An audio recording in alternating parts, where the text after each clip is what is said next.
Okay, chapter 35. We've lost Hercufleas at the moment, and all the Tumberfolk are bobbing around in the river like croutons. Croutons are little squares of toast that you have on top of soup, and it described that in the chapter before, and that's what the Tumberfolk look like to Yuck. Chapter 35. Yuck's nostril was a tunnel fading into the distance. Bogies sprouted like enormous mushrooms from all sides, glowing a fungal green. Stuck to them were skeletons of bats and birds who had flown inside by accident and become stuck. Hanging upside down, Hercufleas stared at the bones in despair. Oh, so Hercufleas has ended up inside the nostril of Yuck. So close. They had been so close. He had tasted victory on his tongue like the sweetest drop of blood. For a moment he really had been a hero. Then something went wrong, and he found himself sliding into the cavern of Yuck's nose. Why did he always end up in nostrils? He tried moving again, kicked and squirmed and twisted. No good. His back was stuck on a piece of snot, sticky as treacle and smelly as overboiled cabbage. It was no more than he deserved. Echoing around Yuck's nose were cries from outside, the Tumberfolk pleading with him to save them. He covered his ears with his hands. He couldn't bear to hear their shouts. If only he had taken the Black Death. If only.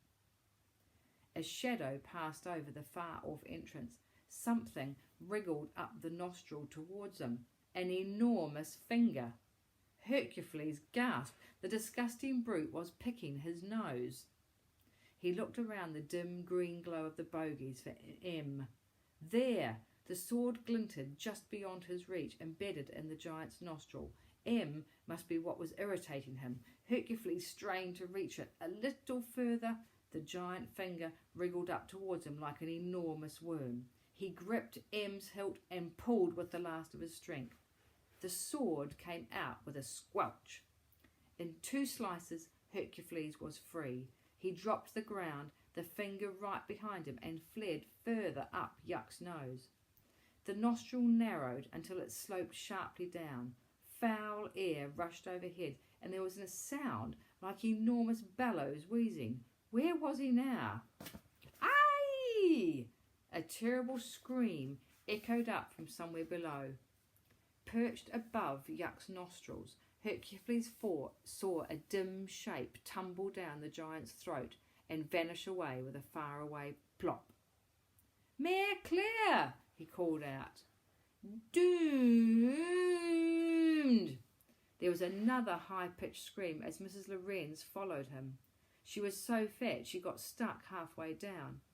Yuck gulped and she slid away into his stomach. Hercufleas could not go down, only up. Drawing M, his sword, he pointed his sword above his head and prepared to jump.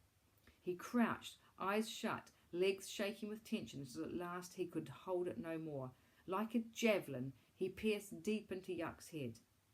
He couldn't breathe. Something wet around him squelched and clenched and burst apart.